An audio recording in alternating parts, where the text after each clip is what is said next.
महर्षि पतंजलि कहते हैं कि साधन दो चीजें चाहता है, दीर्घकालिकता, निरंतरता।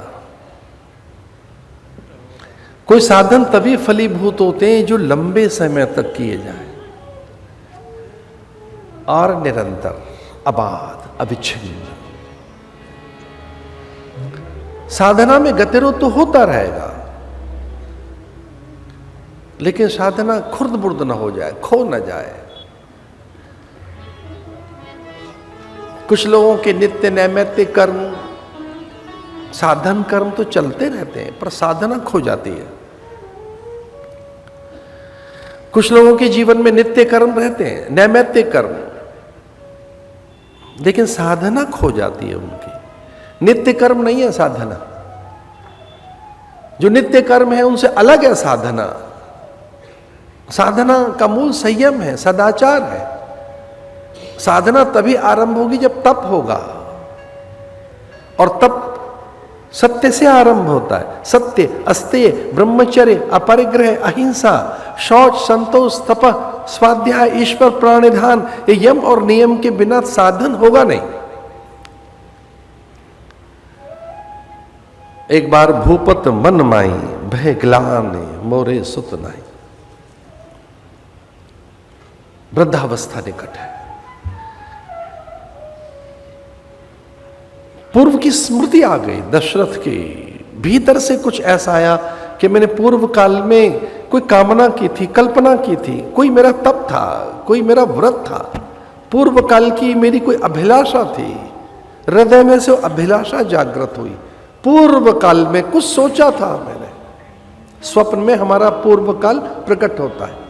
सपने 7 प्रकार के होते हैं। एक सपना वो जिसमें पूर्व की स्मृतियां उजागर होने लगती हैं। पूर्व काल, कारण शरीर कई बार प्रकट होता है। कोई चीज आपने की नहीं, प्रकट हो जाएगी आपके जीवन में, धन के रूप में, प्रतिष्ठा के रूप में, भवन वाहन के रूप में, आपके संतान के रूप में। पता नहीं क्या क्या प्रकट हो गया ये सब। आप अकेले थे, पता नहीं क्या क्या है आपके जीवन में। ऐसे सपने में भी एक माया है सपने की। तो हृदय में जो चाहा था वो प्रकट होने लगा। तुलसीदास जी एक और बात लिखते हैं कि मन की बात गुरु को सुनानी चाहिए, सुख दुख की बात अपने दुख केवल गुरु को बताने चाहिए। तुलसीदास जी ने एक चौपाई लिखी है इसमें। और ये किया महाराजा मनु ने। शत्रुपाल है कि हम ऐसा तप करेंगे कि नारायण को ही प्रकट करेंगे। मैं ईश्वर को ही प्रकट करना चाहता हूं अपने वीर में, उसका विस्तार देखना चाहता हूं। 12 बरस तक वो तप करते रहे, पति और पत्नी। करें आहार शाक फल कंदा, सुमरई ब्रह्म सच्चिदानंदा। ये मानस में चौपाई आई है उनके तप के लिए। आजकल शाकाहार की बड़ी चर्चा है पूरे संसार में। शाकाहार में भी एक और नई चीज आई है, वीगन। उसकी और भी चर्चा है। कुछ में डेयरी प्रोडक्ट्स नहीं ले रहे हैं लोग।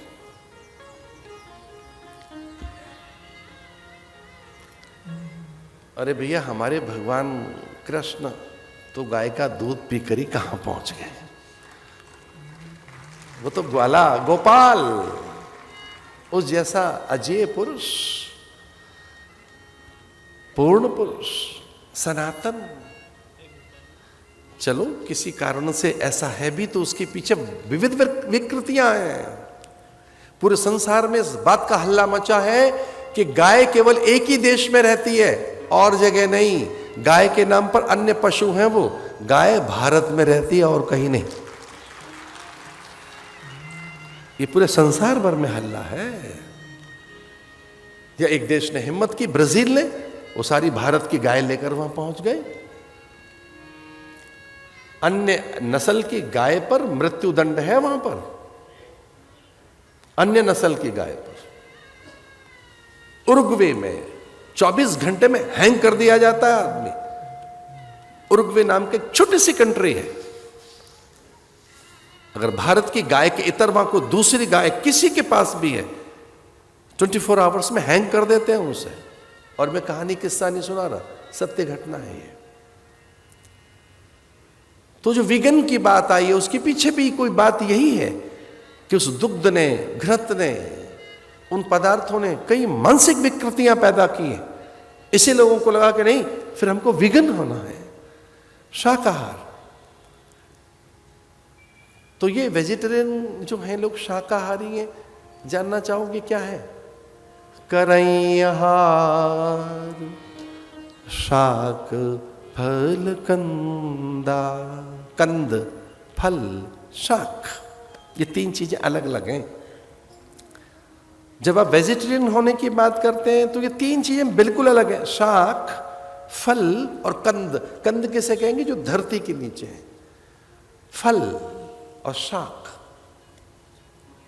फिर ये भी उन्होंने छोड़ दिए। कंद से आए वो शाक पर, फिर शाक भी छोड़ दिए तो फिर वो आए फलों पर, फिर फल भी छोड़ दिए तो पत्र से रहने लगे, फिर पत्र भी त्याग दिया उन्होंने, सूखे पत्तों पे रहने लगे। और एक पीपल के पत्ते में, सूखे पत्ते में, एक पीपल के सूखे पत्ते में लगभग 1 मिलियन ईयर्स के लिए तत्व छुपा होता है। 1 मिलियन माने 10 लाख साल तक के लिए पीपल का पत्ता मरता नहीं है।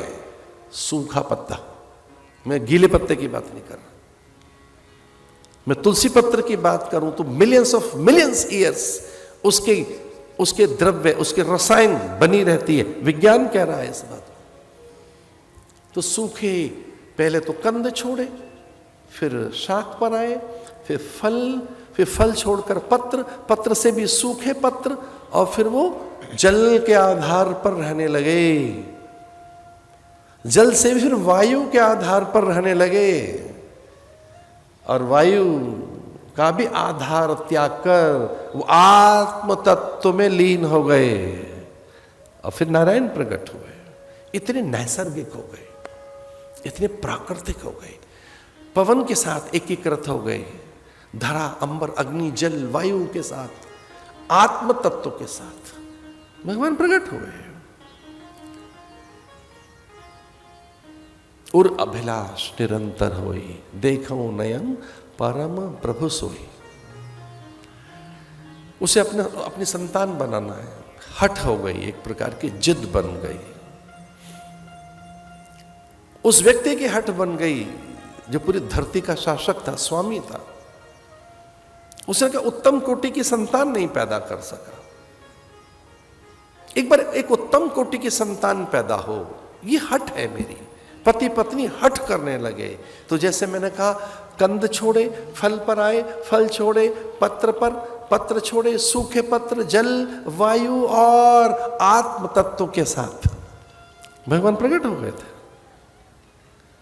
क्या चाहिए? तो उन्होंने कहा आपको पता है, आपका पिता बनना चाहता हूं, मेरे पुत्र बनकर आओ।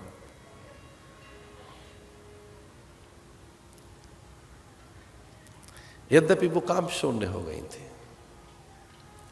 शत्रुपकाम शून्य हो गई थी, उनमें कोई अभिलाषा नहीं रही।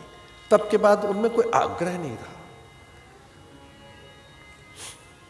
और तप में आग्रह है, तप में कोई हट है, तो फिर हट बहुत देर के बाद पूरी होती है।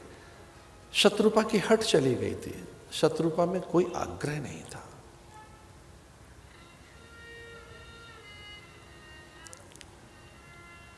तप ईश्वर के विधान को समर्पित करता है, अब वैसे ही हो जाते हैं। तप उसके विधान को साचा मानता है। इसलिए इसमें पति पत्नी में एक बात हुई कि पत्नी सहज हो गई, शांत, अकाम हो गई। पति में इच्छा रही कि मुझे पुत्र मिले।